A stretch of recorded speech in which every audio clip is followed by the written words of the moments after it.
Let's talk about one of the most legendary character introductions in all of anime. Seriously, it's a masterclass in building suspense, dread, and just raw power. It manages to set the stakes for an entire world in just a few minutes.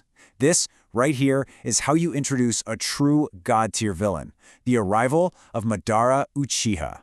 This one question.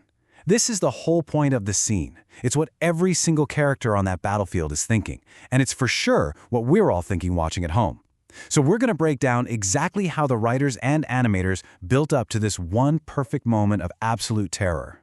Alright, so picture this. The Fourth Great Ninja War is in full swing. We're talking thousands of shinobi locked in this massive, desperate struggle for survival. It's total chaos. But then, something just feels wrong. A new presence just appears, and it's nothing like they've ever seen before. And that's the first sign that things are about to go very sideways. The sensor types in the Shinobi Alliance, the folks whose entire job is to detect and identify chakra signatures, are totally clueless. You can just feel the confusion starting to spread through the ranks. What in the world are they even sensing? See, that's the thing. It's not just a new enemy who's really strong. The presence is so bizarre, so unnatural, that it completely breaks their understanding of how the world works. The confusion isn't just about strategy. It's about staring at something that by all rights shouldn't even be there. So how is this even happening? Well, it all comes down to this absolutely terrifying technique called the Reanimation Jutsu. It's a forbidden art for a reason. It literally yanks the souls of dead people out of the afterlife and shoves them into a living vessel, basically creating an immortal zombie soldier that can't be killed. That's the dark magic we're dealing with here. Okay, so that mystery is about to get solved, but trust me, the answer is 100 times worse than the question.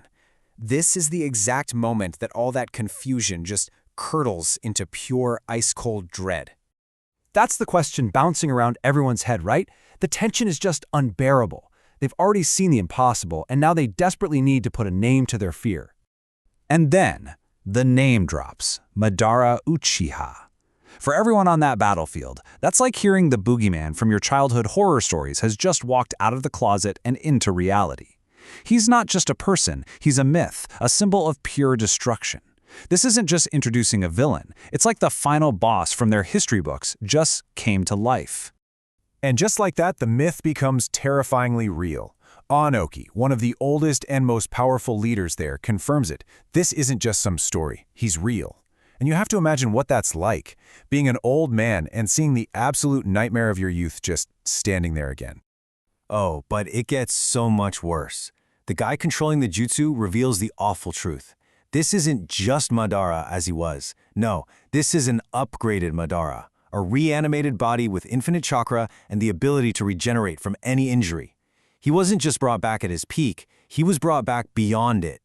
Basically, all the rules the heroes thought they knew, yeah, they're all out the window now. So the legend is real, and he's more powerful than ever. Now, it's time for the demo. The show doesn't just tell us he's strong, it shows us in the most absolutely devastating way you can imagine.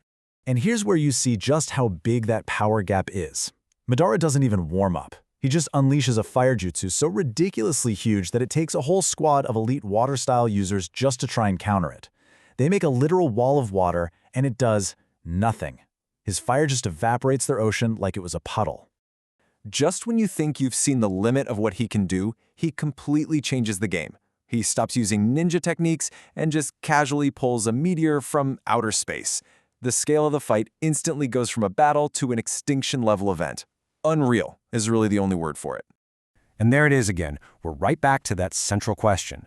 When you're facing an attack that can literally wipe your entire civilization off the map, the question stops being theoretical. You are looking at power that feels, for all intents and purposes, divine. But the scene still isn't over.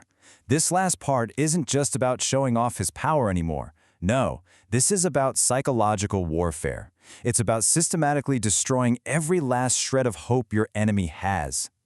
You gotta give it to him. In this incredible moment of pure defiance, the army doesn't quit. Their leader, Onoki, puts every last drop of energy he has into one final desperate gambit. He uses a technique to make the meteor lighter and flies up to meet it head-on, trying to do the impossible. Stop the unstoppable. And for one split second, one beautiful, fleeting moment, it works. The soldiers on the ground are screaming, they're cheering, they're watching this giant rock grind to a halt in the sky. It's a wave of pure relief and triumph. They actually did it. Hope is restored. And then, Madara delivers the final soul-crushing line. With this cold, almost lazy tone, he asks this question. It is the ultimate flex. He didn't just summon one meteor, he summoned two. The first one, that was just the opening act. Seeing that second meteor crash into the first one, that's the real moment of despair. It's not about fighting or winning anymore. It's not even about surviving.